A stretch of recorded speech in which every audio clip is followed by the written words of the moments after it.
yesterday. They definitely were. He was trying to have some pickoff plays. He told J.D. Arteaga when he came to the mound, change the pitches, hey, we need to do a pickoff play here. He pitched the regional final against Wright State for Louisville, and he's done an outstanding job in their rotation. He's 6'5", slender, he's tall. That has been getting ready for this moment for a long time. The energy, the excitement is here. The winner of this game goes to Omaha. Miami looking for their 26th trip in school history. Set.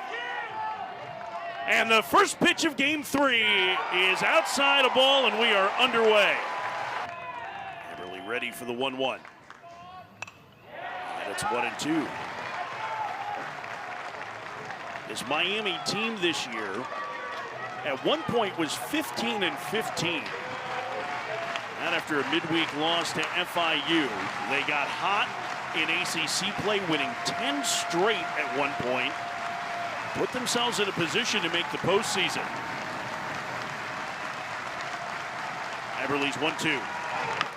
Tap back towards the mound. The freshman has it and will throw to first in time to retire Ogden for out number 1. Bring up Max Galvin. And with Eberle on the mound, we saw that low 3/4 arm slot. It's about 89, 91 miles an hour from that slot. He has a slider and a changeup. That slider, it's a big slider. He could backdoor that slider, he could back foot that slider. Tough against lefties. Max Galvin, a left-handed hitter, is in. He's had 5 hits so far in this Super Regional, the transfer from Oklahoma State.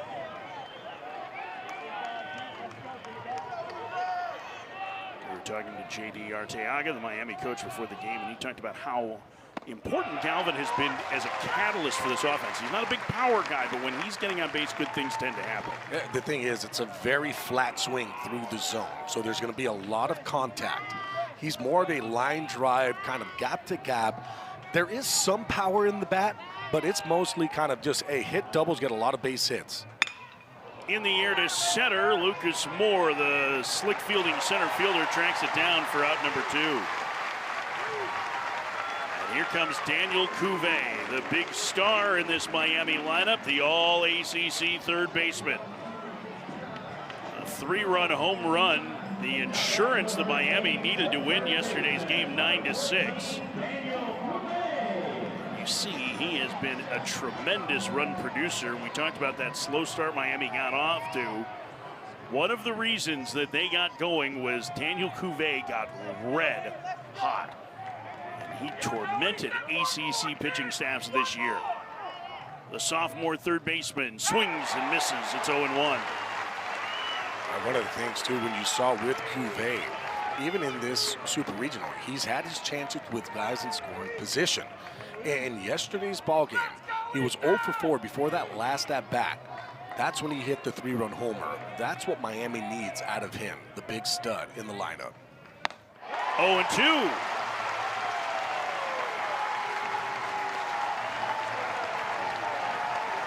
Eberle never looks rattled out there. He is mature beyond his years.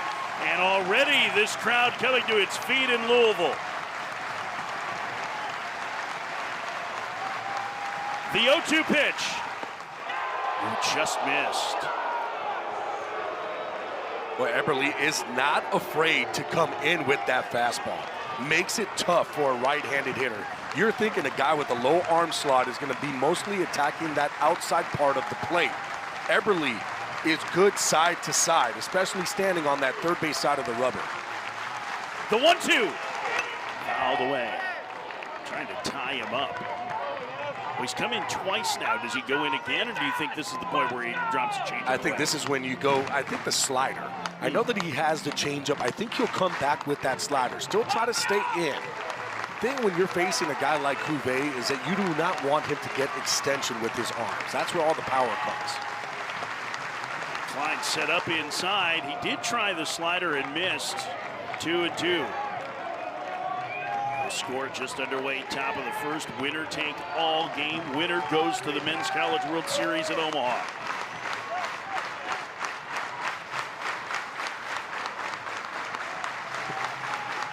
The set. And the 2-2.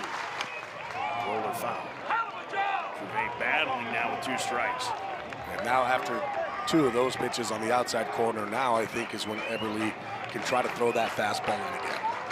You got him reaching out over the plate. Now you try to bust him and freeze him in. Boy, this freshman is staying very poised on the mound in a huge game. There's the set. And the 2-2. Fouled away again. Tried to come in with the fastball, and Cuvée fought it off.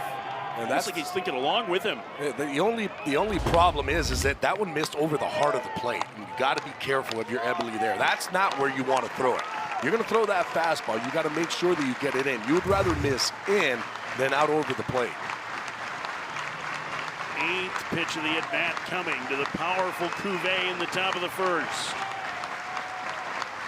The 2-2. And the count goes full as he tried the changeup and missed well off the plate. How'd you know? Cuvée told you?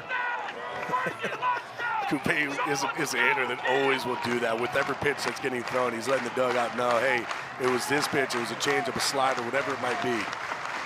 The 3-2. Rolled foul again, and Cuvée continues to fight Eberle. This is quite a battle here in the first inning. You can see the intensity on Cuvé's face. You don't see a lot of that from Cuvée. He's ready. We talked to him after the game yesterday. He talked about what it would mean to get this proud Miami program back to Omaha for the first time in 9 years. The Fort Lauderdale native waits for the 3-2. On the ground through the right side, a base hit. A long at bat, and Cuvée finally wins it with an off-field single. It was the right pitch, too, that fastball in.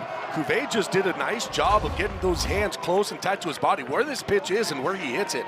Kind of late to that pitch, but he kept his hands close and tight to his body, so he was able to have hard contact the opposite way. It'll bring up Dorian Gonzalez Jr., the senior shortstop. He's been a 4-year contributor. Last 2 years hitting in the cleanup spot. He has 11 homers this year, but not a big power hitter. Although he did homer 3 times in the regional win in Hattiesburg. First pitch, line to left field, over is King, and the senior makes the leaping catch, and the inning is over. It has been 6 years since Dan McDonald's club has made it back to Omaha.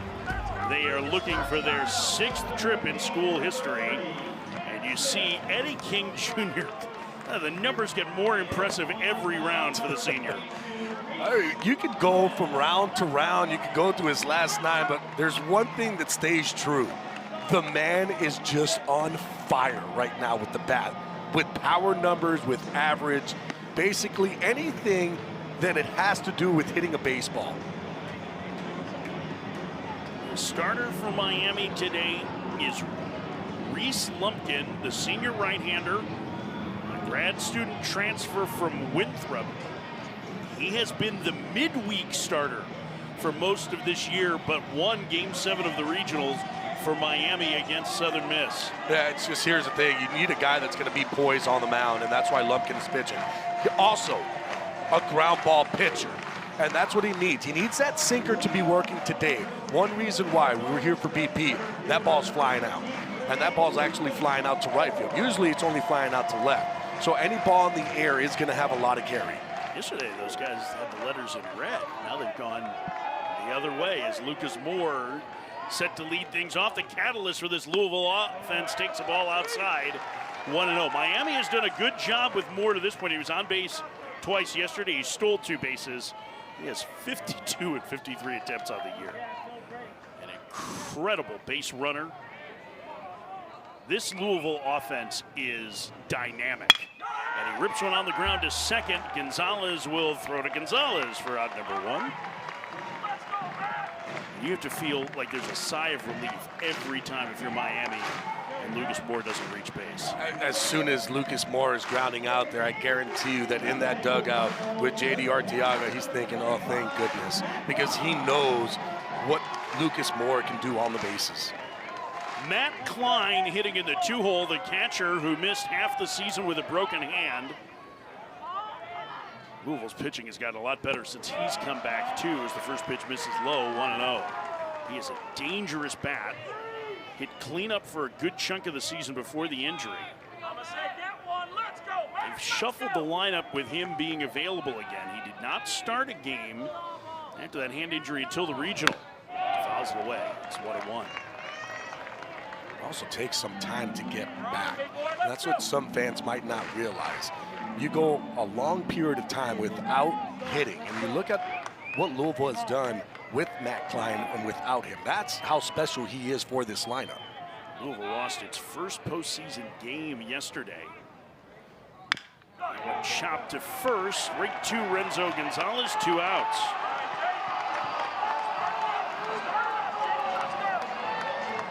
Lumpkin doing what he does best, getting ground balls to this point. He'll face Jake Monroe.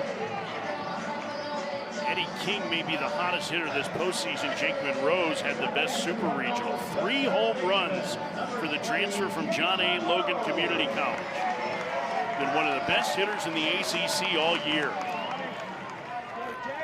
He has been red hot in this super. That's one thing, too, that Miami has kind of made note of trying to keep that ball down. Frisbee breaking ball misses in. It's 1-0. You do not want to throw that ball up to Jake Monroe. Definitely don't want to throw it over the heart of the plate if you're Miami, because he has done nothing but hit the ball over the fence. Ton of power in that bat. Including one off the batter's eye in game 1 that was absolutely destroyed. It's 2-0. And it's interesting, Gabby, you brought this up in game 1 with the sinker baller A.J. Siskar on the mound. Louisville, you felt like had the right approach against him, right? Try and stay inside the ball, take it back up the middle the other way. I feel like Louisville's approach, actually, every single game that we've seen them, they've been very good with their approach. Monroe laces one to left field, a base hit. Galvin over to get it. Monroe, a big turn at first, but the first base runner for Louisville comes with 2 outs.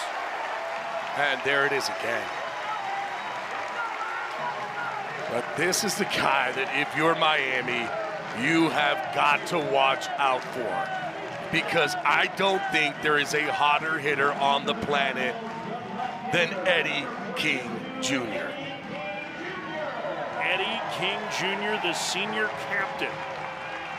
Look at those numbers over the last 9 games. A pair of home runs yesterday. First pitch. King takes low, 1-0. And I know that Zion Rose gets a whole bunch of attention in this lineup. I know Jake Monroe too and Lucas Moore. But for me, Eddie King Jr. is one of the most explosive hitters in this Louisville lineup. Batting average up over 370. And he chops it to third. Cuvée has it. He will throw to first in time to get King, and the inning is over. We head to the second. No score, Miami and Louisville, winner to Omaha.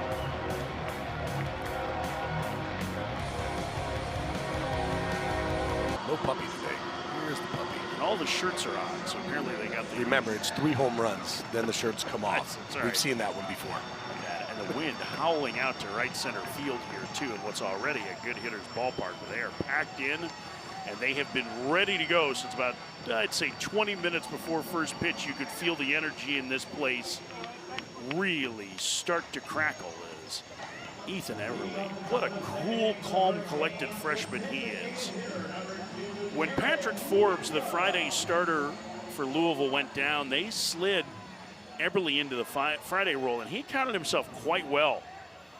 Now with Forbes healthy, Tucker Biven in the rotation, they moved him to the 3rd slot. As first pitch swung out and missed by Derek Williams. And he has just done an excellent job for them all season long, including 6 1/3 innings of 11 strikeout ball in the regional final against Wright State. Smash back through the middle, a leadoff single for Williams. We touched earlier on the fact that Miami has had a bit of a roller coaster this year. That's how they started in ACC play. Then their longest conference winning streak in 11 games, struggled down this stretch, including a blowout loss to Cal in the ACC tournament where they were run ruled. And I know you talked to J.D. Arteaga about this, the head coach in Miami, that he really felt like that was maybe the best thing that ended up happening to him because they weren't sure they were going to make the field 64. Yeah, it was like almost that roller coaster season of a ride where you talk about how they started and they won 10 straight, and they were like one of the top 4 teams in the ACC at one point, and they're sitting there thinking about, 2 series left. Looks like we're going to be one of the top 4 teams and get a double bye for the ACC tournament, and then boom, you just lose 5 out of 6 games in ACC play, and then you lose that last one game, and all of a sudden the team was thinking, we're not even going to make it to the playoffs. And he said that was the best practice that they had all year long, because the team themselves said, if we do make it, we want to make sure that we are going to go deep, and we're not just going to go out there and do what we did in the ACC tournament. And it was a huge turnaround. Speaks to how close-knit this club is. I was talking to Rob Cooper, one of their assistants, former head coach at Wright State and Penn State, said he's never seen a group so accepting of everyone as this one. Coop's been a Team USA coach, coaching Team USA this summer. There's Rob Cooper, one of the really great coaches in college baseball, back at his alma mater. 1-1 the count to Renzo Gonzalez, the slick fielding first baseman who had a big base hit yesterday to give Miami the lead in the 7th for a drawn-in infield.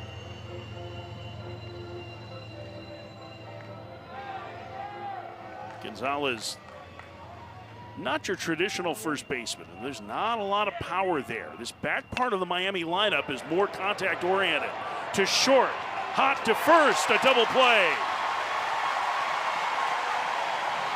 Alex Alicea showing off his quick hands with the quick flip to second. And not only showing off the quick hands, this ball hit by Renzo, there's going to be a lot of English, the way he hits it. So look how Alicea turns his body, understanding that ball is going to come back to him, flips it over real quick to Hot, who gets it over to Tage Davis with a good stretch at first. That's not an easy play. There's going to be a lot of English on that baseball, especially coming off of a lefty's bat. Played that ball perfectly. 2 outs for Tanner Smith, the transfer from Oregon State. Instantly took on a leadership role, the Chandler, Arizona native out of Basha High School. First pitch to him, swing and a miss.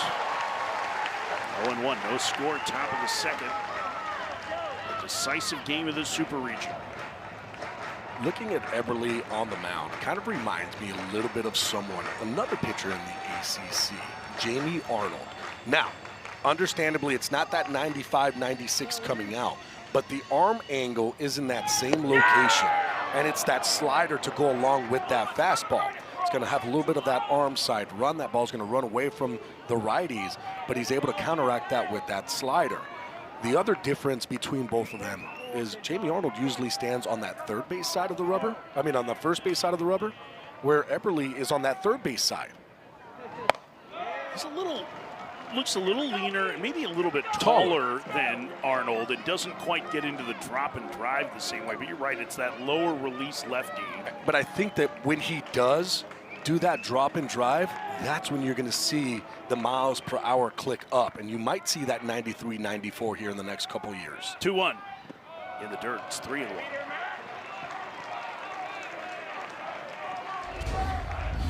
And this is the arm slot, that low 3/4. Remember, he's 6'5", and he has that drop down where that ball is really out there. It's tough for a hitter because of that angle of where he's throwing that baseball.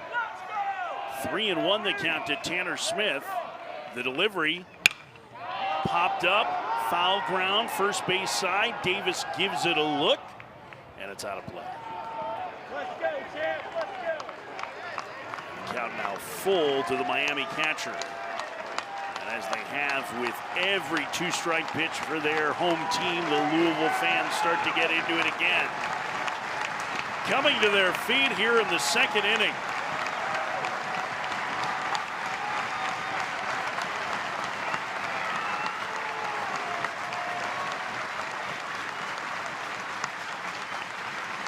The 3-2. Fisted into right. Right there is Pike, inning over. Eberle gets a double play ball to help through 1.5. Miami and Louisville scoreless. And Arizona just underway as well. Garrett Pike leads off. The Toledo transfer takes a ball 1-0. It'll be Pike, Rose, and Tate Davis here for Louisville in the second in this scoreless game. Pike, an opposite field home run, as you saw back in game 1. And it bounces at foul, 1-1. Pike suffered a knee injury, a hyperextension of his knee in the Florida State Series, and missed a couple of weeks. He was moved into the cleanup spot, not a traditional middle-of-the-order power guy, but he puts together really strong at-bats. But you're right, there is power in that bat. He showed it off in game 1 going opposite field. Just a really good hitter, too.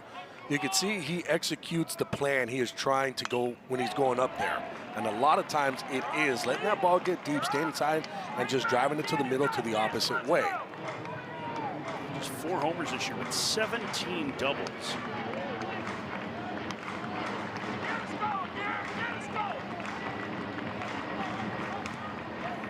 He's behind in the count, 1-2. Rolls that one into the shift. Dorian Gonzalez Jr. will throw him out to start the second. No score for Zion Rose. Yeah, one of the things we talked about with Lumpkin, he's a ground ball pitcher. Every single out so far in this ball game has been a ground out. There's a reason why he was in there today for J.D. Arteaga. Understanding this stadium and knowing I need a pitcher that, 1, is not going to get rattled, and 2, needing him to stay and keeping that ball down on the ground. He missed almost the entirety of the 2023 season at Winthrop because of shoulder surgery. Came back last year and started a dozen games for Winthrop and then got into the transfer portal. Miami reached out to him early on and then went to take care of some other business. And the story was Lumpkin called Las Gutierrez, the pitching coach for Miami. He was like, hey, you guys interested? Because I want to come there. And at that moment, they were like, yes, we are. You guys still interested? Yeah, we'll get you there. But he is very cool, calm, collected. And I'll tell you what, listen, being a midweek starter, especially when you're a senior, is not always the most exciting thing. You're not pitching in conference games. In fact, he made just 1 appearance in a conference game this year. But he probably saved their bullpen buku innings during the course of the year. Started the regional final win in Hattiesburg. That's another ground ball out, 2 outs. The Men's College World Series returns to Omaha, Nebraska. The action begins Friday, June 13th, 2 Eastern, live on ESPN. For more information on the 2025 Men's College World Series, go to NCAA.com, the official online home for all 90 NCAA championships. It is the 75th anniversary of the first Men's College World Series in Omaha. Those are good scenes. How about the firefighters? Got nothing going on right now. Hey, just let us know when we need to go anywhere. We're just going to sit up here and watch the game. That's awesome. Tate Davis, the freshman first baseman, hits, and he swings and misses 0-1. Davis, the son of former big leaguer and former #2 overall pick Ben Davis, currently a Phillies broadcaster, a tremendous freshman year. He is second on this team behind Eddie King Jr. in home runs. And he takes outside, it's 1-1, and he is going to be special. There is a lot of Brendan McKay in him in terms of his impact. He's actually a 2-way player. He's just pitched a little bit this year, but McKay was such a powerful first baseman for Louisville. He's got a chance to be that same kind of guy. And I understand that he might be a 2-way player, but I think he's making himself into a 1-way player because of the type of ability he has with the bat. He swings and lofts one down the left field line. A long run for Galvin, who won't get there. And it falls foul, 1-2. Freshman history for homers at Louisville. You see here, Chris Dominguez led Louisville to their first ever Omaha appearance in 2007. And Alex Pinellas was on that 2019 team, a really good player. Chris Dominguez in the ballpark today. He's one of the assistants now at Miami. There's Ming. He can still hit it out. Power hitter, man. He had BP earlier the day before Friday, and he was hitting balls out of here. Swing and a miss. Davis down on strikes, and 4 in a row set down. Fans here are tremendous. They are loud, boisterous, and there are plenty of Louisville Cardinals fans. My goodness. all over the place. Gabby Gutierrez will lead off. This just his third start of the season. The senior from Doral Academy takes a strike. He played for your high school coach, correct? He did, Ralph Suarez. One of the best known coaches in Miami-Dade County. Gutierrez has been a defensive replacement mostly this year, but getting the start in right field. Count 1-1. Fabio Peralta has played mostly in right field in the second half of the season for Miami. He's been scuffling a bit. Jack Kulikowski got a start over him yesterday and had a couple of hits. But with Derek Williams back in the DH spot, they went to the senior here against the lefty Eberle. He lands that breaking ball for a strike, 1-2. Yeah, I think that's the biggest reason. Because it's a lefty on the mound, they decided that, you know what, we got to go ahead and give Gabby Gutierrez a chance. Now, there is power in Gutierrez's bat. He is known for that, especially in high school and even here at Miami. Well, 1-2. Called strike 3. Top of the zone. Eberle paints it. That's his first strikeout. Well, Eberle's doing a really nice job going soft and hard, went soft with that slider, and then throws a fastball up, four-seamer to the top of the zone. Freezes Gabby Gutierrez. Look at the number 9 hitter, Michael Torres. Slick fielding freshman center fielder. He's had a very good postseason and had one of the key at-bats in yesterday's comeback win in Game 2. Squares to bunt, takes a strike. Torres hit a chopper up the first baseline with 2 outs and 2 on. That Tate Davis fielded on the foul line. It was hard to tell whether it was fair or foul. The umpires called it foul right away. Torres then deposited a single into center field. Later came around to score on Jake Ogden's 3-run homer. 4-run inning, all runs unearned for Miami that gave them the lead and brought them back both in yesterday's game and this series. 0-2 the count to Torres.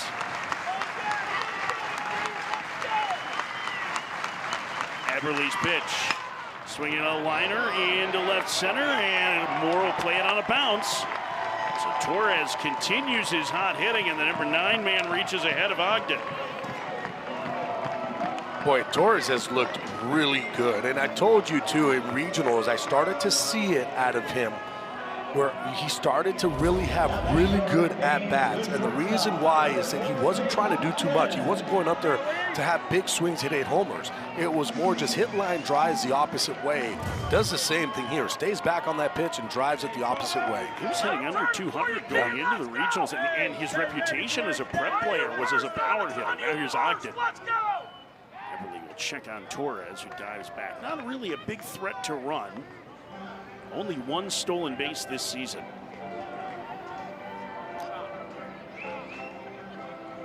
We know how dangerous Jake Ogden is, so big man to focus on for Eberle. Tap back to the mound, his first trip. Swings and misses. Whew, that was a nasty changeup. It's 0-1. That's one of the pitches, too, that he wasn't really throwing in that first inning. It was mostly fastball slider. And that's kind of what you want to see in the growth of a pitcher, not in a freshman, where all of a sudden able to kind of just keep something in the back pocket and bringing it out when he needs to. That changeup is a filthy pitch. This kid doesn't pitch like a freshman at all. No. Like you can understand why they trusted him on Fridays for a chunk of the season.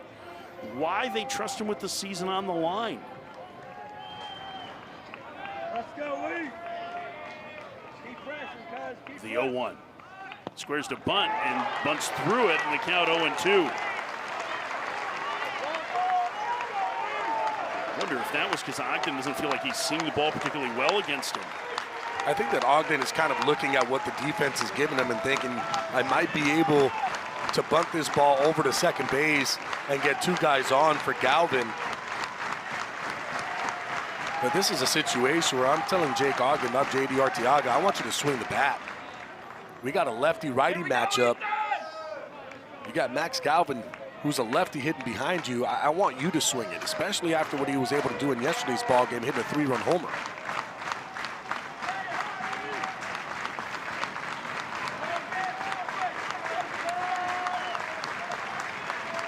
0-2. In the air to right. Pike is over to make the catch for out number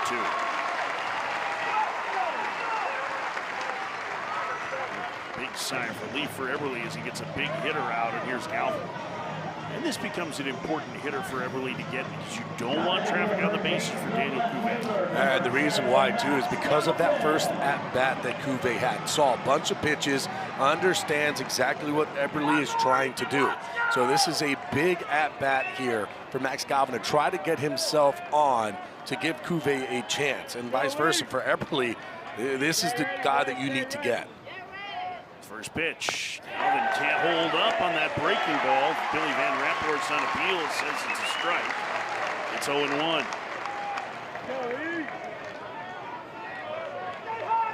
This is going to be a tough matchup for Galvin. All day, let's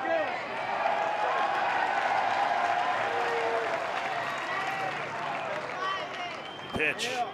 Inside, moved him off the plate. Count 1-1. If you're Galvin, too, you got to realize that that slider, it plays, and it plays big. So as a hitter, you really have to try to take that away and look the opposite way. Check swing roller. It's 1-2. Got that breaking ball and just got a piece. A little late reaction. Yeah, late reaction to it. Right now, I'm kind of selling out to everything just away. If he throws me in and he freezes me in, I tip my hat to him. I need to look the opposite way because that's the only way that you can stay on that slider. It's got so much movement to it. Fans back to their feed here at Jim Patterson Stadium. The 1-2 instead of throw to first. Torres back.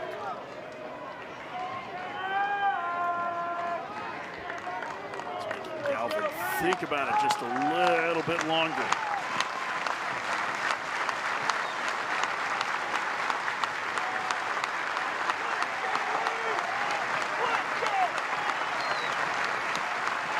The 1-2. Swinging a drive down the right field line. Pike going back. Still going back. It's gone!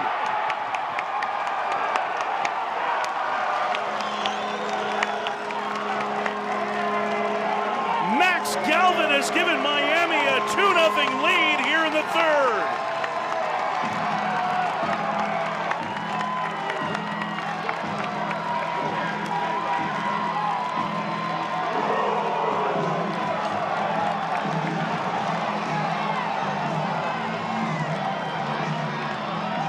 We spent so much time talking about Daniel Cuvée. As the umpires are going to get together here, Galvin flipped his bat down by the first base coach's box. And I have a feeling that's what this discussion is about. Yeah, it's definitely what this discussion is about. I think what he was thinking wasn't going to be fair or foul when he hit that ball, when he saw it go over, is when he flipped his bat, and it was towards that first base bag. He gets the slider, he stays on it, he drives it to right field, and you can see him looking at it. There he has the bat, and this is going to probably be one of these situations. Now, he doesn't flip it to anybody. He's looking straight at the ball. He just kind of flips the bat at that point. They issued a warning. All right, so that's the same thing that happened yesterday. Eddie King Jr. It's one of these situations where, of course, you want the kids, the guys to go out there and play baseball, but the umpires, there are rules in place that they have to follow. It's not like I agree with it, but I also agree, just put the bat down and run. You know, like, in a certain situation, it's a big-time game. Eddie King Jr. got warned for the same thing yesterday, flipping it in front of his dugout. Last week, I was in Athens. This happened as Cuvée swings and misses at the first pitch with a pair of Georgia hitters flipping their bat in front of the Oklahoma State dugout, including one after a warning. One of them was in the coach's box. I think you're right. I think they recognized that that wasn't a situation where Galvin was trying to show up his opponents. Really, Dan McDonald, when we talked to him yesterday, he was like, listen, I don't worry about this team on the other side either, in addition to his, disrespecting anybody. Right. These are two, being around these programs all year and around these coaches. I know Miami has the reputation of being Miami. This is an extremely respectful group of kids on both sides. On both sides, and we've talked to both kids on both sides of these teams. Every one of these guys understands what's at stake at this moment. Cuvée slices one foul and out of play. And the count 1-2. But boy, how about that lefty for Max Galvin? Talk to J.D. Arteaga immediately following this half inning. 1-2 the count to Cuvée. The pitch. Swinging a roller to third. Right there is Monroe, who will throw him out, and the inning is over. But Max Galvin gives us a little bit about that as a player and assistant, playing there 4 times. We're joined now by the Miami head coach. We talked to you before the game about how big a catalyst Max Galvin has been for your offense. Were you expecting the power to show up from him? No, and it's you got a pitch, a back, break mother backed up on him, and he hit it right down the right field line with the wind's blowing that way and helping it out. So I was just hoping it stayed fair, to be honest with you. Well, you told us, too, earlier today with Reese Lumpkin on the mound, one of the main reasons, too, that he's out there is because of the ground balls and keeping the ball on the turf. What have you liked out of him so far today? I think he's doing a great job with his changeup behind the count and even early in the count, just kind of keeping them off balance. So he's a veteran guy, man. He's been through the ringer. So we like where we're at with him right now. What would it mean to you guys to be able to get this program back to Omaha if you could win this game? I mean, me personally, I love this place, man. This is all I've ever known. So it's a special. It'd be very, very special for me, and I'm sure any coach that gets the program to the College World Series is special. But this is all I've ever known, man. This is all I've ever wanted to do. Best of luck, JD. We appreciate the time as always. Thanks, guys. JD Arteaga, the head coach at Miami, and when we say all he's ever known, he's not kidding. 4 years as a pitcher at Miami, a starter in Omaha. He then went into pro ball, and in 2003,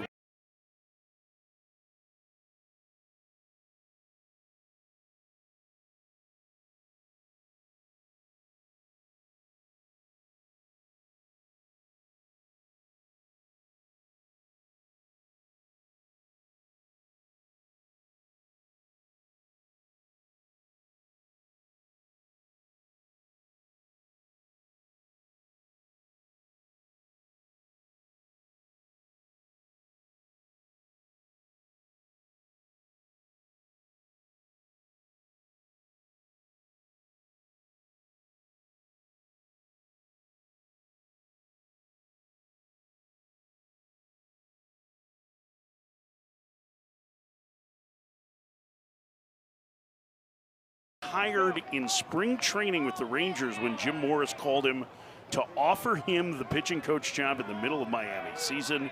He has been there ever since, his 2nd year as their head coach, and one of the really, truly great gentlemen in the game of baseball. You talk to anybody in the Miami program, they will tell you the first thing is that J.D. Arteaga is one of the best human beings they have ever met. Yeah, I've known J.D. for a very long time. His first year, actually, as a pitching coach was my freshman year at UM. Byram hot with a leadoff single, getting the start at second base. The Merritt transfer leads off with the second base hit for Louisville. How about that? Byram hot, getting the start for Kamau Neighbors.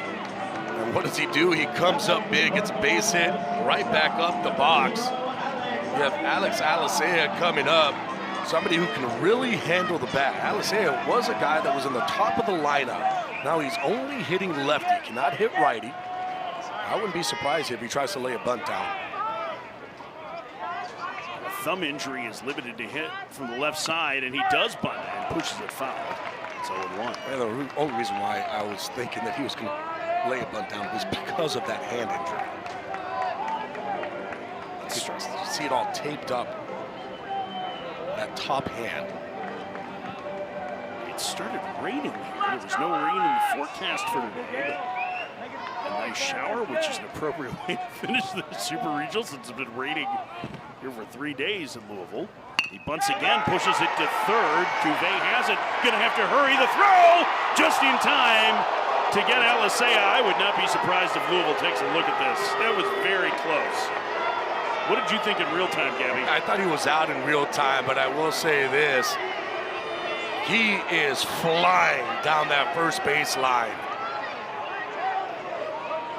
They're not going to go take a look at it. I thought that it was out looking at it. Cuvée threw about 100 miles an hour over to first base. Now, Cuvée did wait on it for a second. Boy, that was close. I would tell you this, whatever that call the field was going to be is what it was going to stay at. That's how close that play was. And McDonald choosing not to transfer. Lucas hits it in the air to center. Going back on it is Torres with plenty of room, makes the catch. Hop will tag and head to third. And he's there now with 2 outs.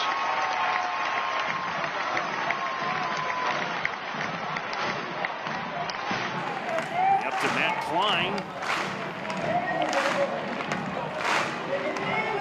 Now, one of the things that we have seen with this Louisville team is the adjustments that they're able to make second time through the lineup. Saw it in yesterday's ball game. Second time through the lineup against Griffin Hughes. Really didn't do anything that first time through. And second time through, they end up scoring 3 runs as a team. That was the first fly ball out for Lumpkin, too. Something to keep an eye on. It's the first pitch to strike, 0-1. Remember, ground balls are his specialty.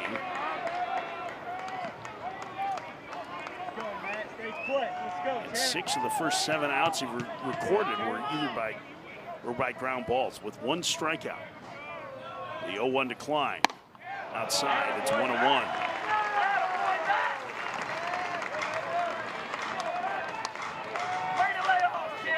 Louisville with a great tradition of catchers.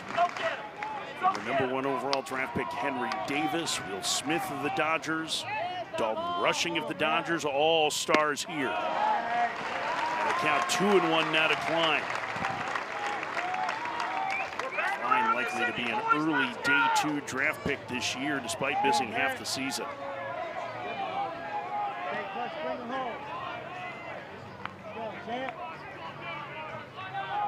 The 2-1.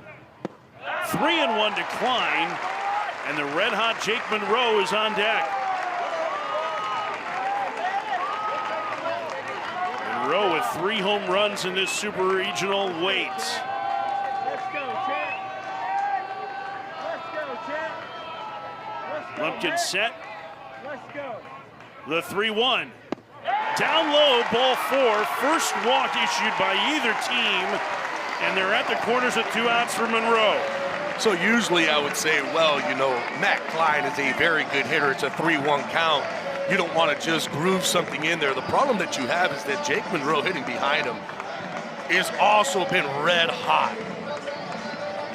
3 home runs so far in this Super Regional, 12 home runs on the season.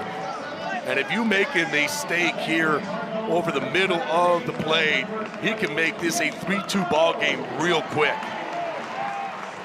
2 outs, runners at the corners. He had the first base hit for Louisville as he rifled a single to left in the first.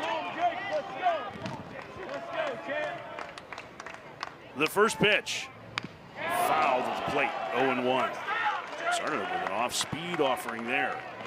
Yeah, that one I feel like was that slider, but it almost more of a cutter than it was that slider. He has a lot of deception with that slider. He has one that can break a lot. And if you're Lumpkin, you just have to think, got to keep that ball down in the zone. If you're Monroe, you want to get that ball a little bit elevated. The 0-1. 1-1 to Monroe. First real scoring chance for Louisville today. This dynamic offense has relied on the long ball through the first 2 games of the Super Regional. 6 home runs over the first 2, and the wind is shifted towards left field. The pitch in the dirt, 2-1. And it doesn't get any easier if you pass on Monroe because Eddie King Jr. is waiting on deck. Maybe the hottest hitter outside of Gavin Gallagher, North Carolina this postseason. Let's go, champ. Let's go. The 2-1. Tapper to third and foul. Foul ball on the count 2-2, and you hear some groans from the fans after the controversial tapper up the first baseline yesterday. That was clearly foul. Here's the thing is, the Louisville fans, they will not forget. Oh, no. Yeah, this is a big pitch, 2-2. typically right here, you're throwing your best pitch. Lumpkin now has been throwing that changeup a whole bunch, especially in these types of counts. Runners get their lead at the corners. Tying runs aboard, bottom of the third. The 2-2. Swing and a miss. A changeup gets Monroe, and Lumpkin gets out of the jam.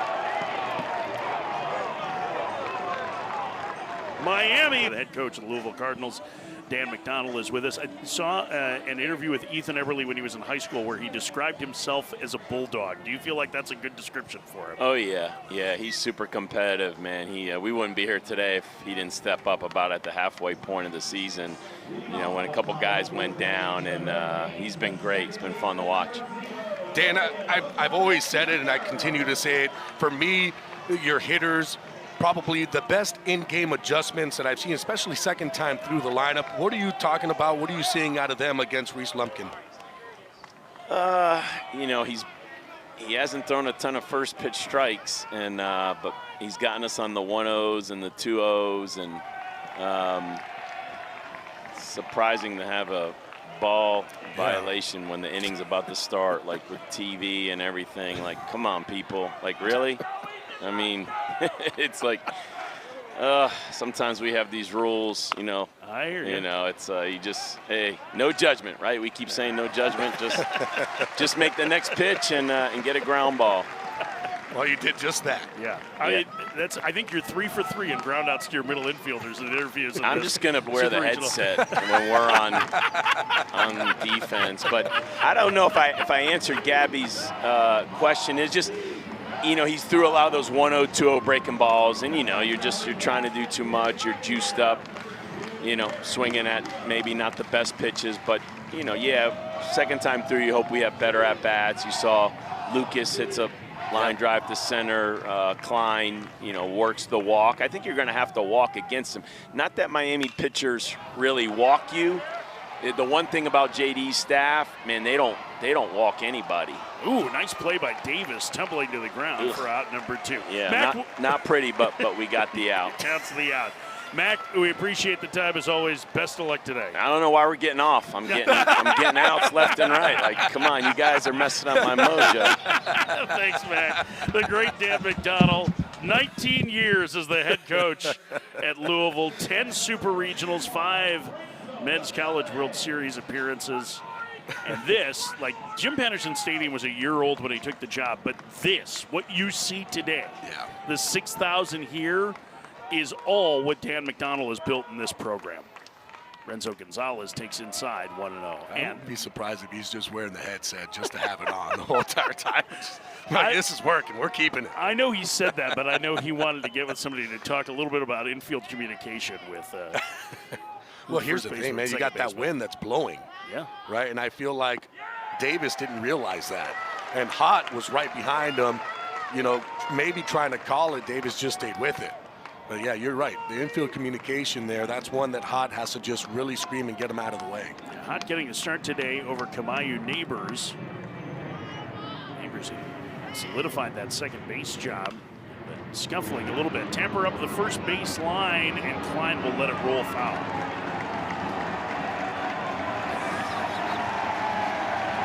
Does that constitute a Bronx cheer here in It's going to be every single one. Every single ball that's going to be down that first base line. Here's why everyone is doing this. Was yesterday in a key spot. Watch, that ball is called foul. It's called by the first base umpire. We never got a great angle. There it kind of looks fair. We were talking to a bunch of people around Louisville yesterday who thought it was a foul ball that was called that way. Tate Davis certainly didn't think that, but it was a very tricky play. The problem is the next that hitter, Michael Torres, then singled, and Jake Ogden followed with a 3-run homer. Pass to diving Alicea, 2-out single the other way for Renzo Gonzalez. Gonzalez with a 2-out base hit. Fifth of the day for Miami. Will bring up Tanner Smith. It was amazing how the entire feel of this super regional changed over the course of just a half inning. Louisville had the bases loaded with 2 outs. Carson Fisher comes in the game, picks off Kamayu Neighbors from second base. Miami puts up a 4 spot to take the lead in the bottom of that inning. With that play, an error by Alisea that was a tough call against him. And the first pitch by Tanner Smith is popped up on the infield, hot, waving his arms for it. Second baseman has it, and the inning is over. Speaking of hot, Eddie King Jr. will lead off the bottom of the 4th for Louisville. They trail Miami 2-0. Game 3, Super Regionals, winner to Omaha. Eddie King Jr. leads off. That hot cleanup hitter takes the ball outside. Gotta worry about the hand gestures and where the ends go and A's. How do you do an A?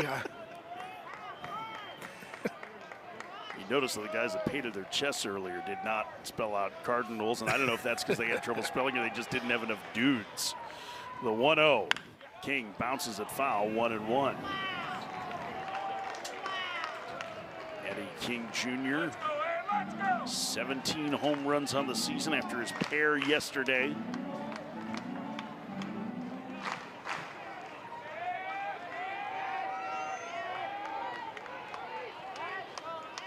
Waiting for the 1-1 from Reese Lumpkin.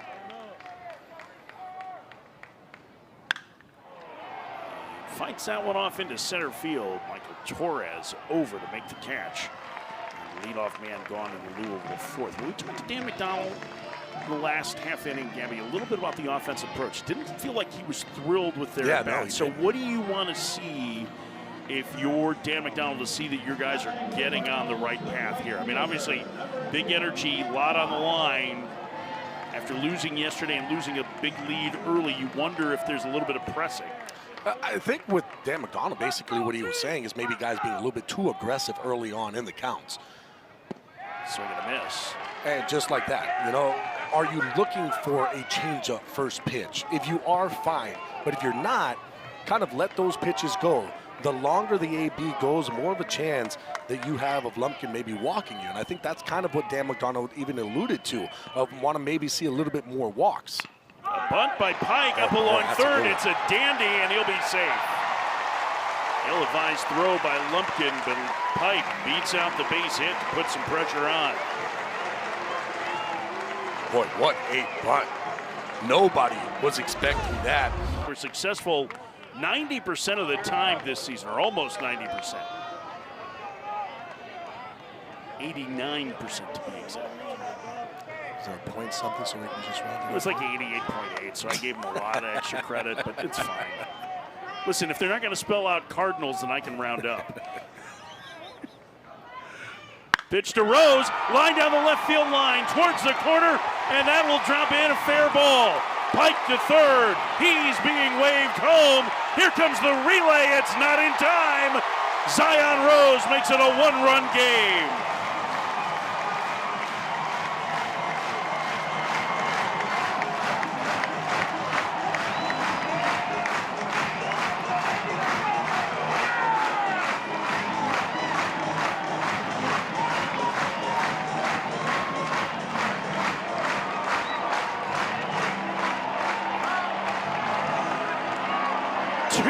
Ball game as the leading RBI man for Louisville delivers.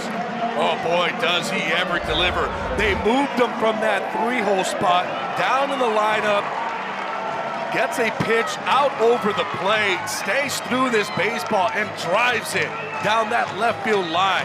How about Pike and what he's able to do? He reads it perfectly, sees that ball is getting down, and then it's just get on your horse and you're flying around those bases.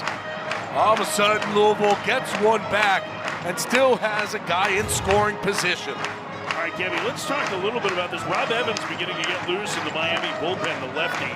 Listen, there's a left-handed hitter and a power hitter at the plate in Tank Davis. They're leading home run hitter. But Zion Rose is 30 of 33 in stolen base attempts.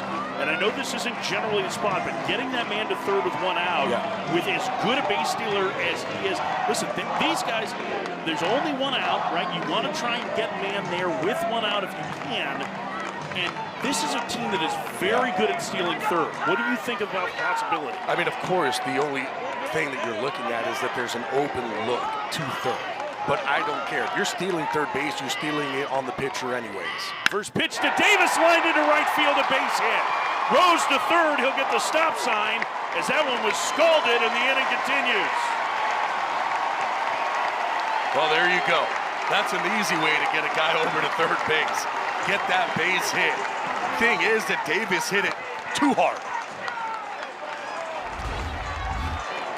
This ball is smashed. That's over 100 miles an hour off the bat, line drive to right field.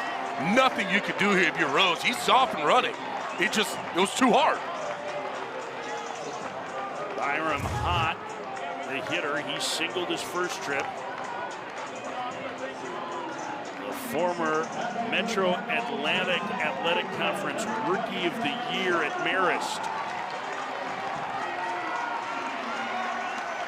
Junior transferred in this season. Good numbers offensively. Tying run at third, one out. Take Davis from first. First pitch. Hot swings and misses. Breaking ball, it's 0-1.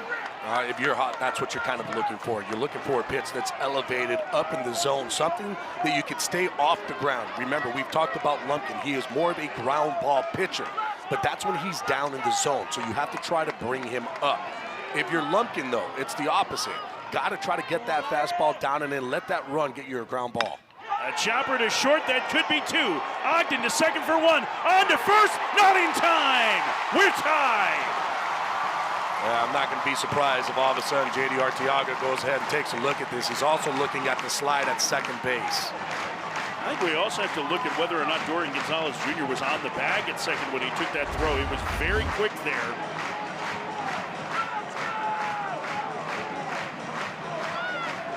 He's going to be safe at first. I think what they're going to look at is the runner never slid. He ran through the base at second.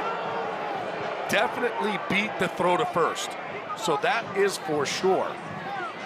But there was no slide into second base. He stayed on his feet running, and I think that's something that they're going to look at. The ruling on the field is that there is no fourth place slide rule at second base. Miami is challenging that ruling. This play will go to further review. This is Miami's first challenge. Gabby, he peeled off to the inside, but watch Gonzalez's feet on that. I am not sure he was ever on the base. I need you to look at this because you're a much better judge of this than I am.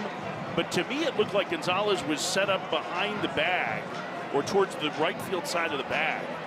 I'm not sure that he was on the base. If he was, it was his toes.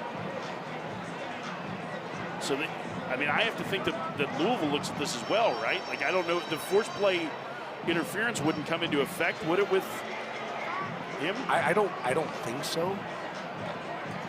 And he peeled off, just like you said, and he wasn't distracting the throw.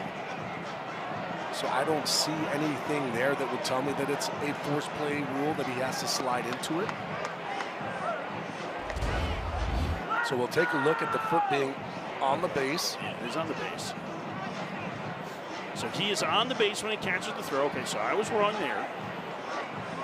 He did do it very quickly. So here's the toss. His still foot was on the base. So that's the kind of what they're looking at. And they're looking at Davis and the way that he didn't slide into the base and he kind of just peeled off as he was getting close.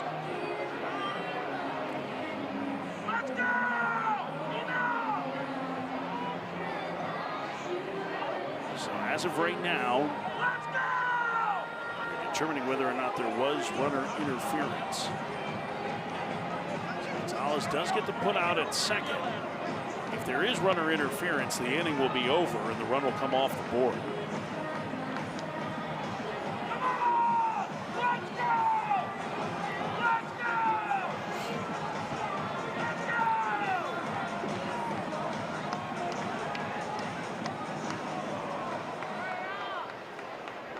All right, we're about to get the call. David Ewell, our home plate umpire, set to give us the information. After further review, the runner at second is out. The call on the field is confirmed. There is no force play slide rule. The batter runner is at first base. We also have R3. Miami loses challenge. They have 1 remaining. So the call on the field confirmed, and here's why. And the reason why is that you can be on your feet as long as you go away from the second baseman. So you can see Davis is running, and as this throw is being made, he deviates away from the fielder. He is not going into the fielder. So because of that, they deem it that he is not blocking or he's not intruding into that throwing lane.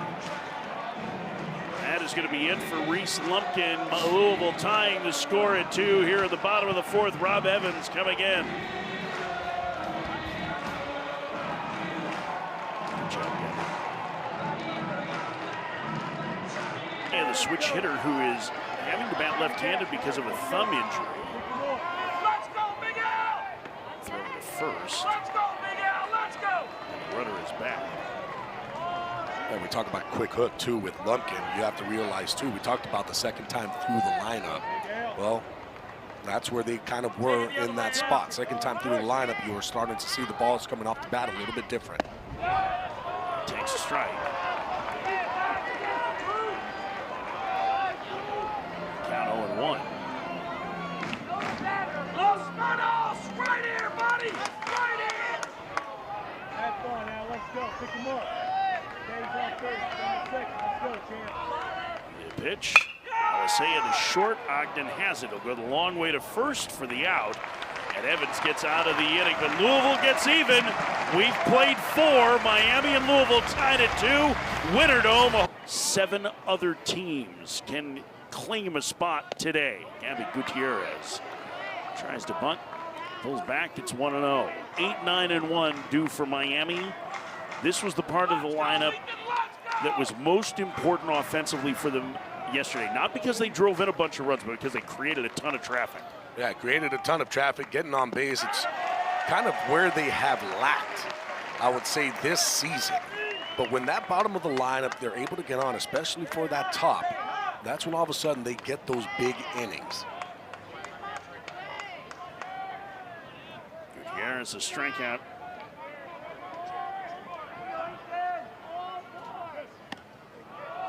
Pitch misses, count 2-1. North Carolina with a 3-1 lead over Arizona in game